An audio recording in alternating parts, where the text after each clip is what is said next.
I had an extreme burnout period over COVID where I couldn't even face the idea of walking. I had this recurring image of wanting to crawl under the roots of a tree and burrow and not leave. It was all tied into self-worth around work. I had had a project fall through.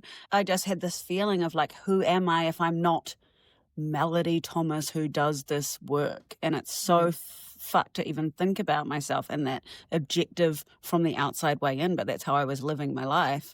And it took me a really long and slow process to return to myself and not have my self-worth tied to what I can produce. It can be really hard to see the difference as well, because when you say we should be defined by who we are, not what we do, but then we want to define it.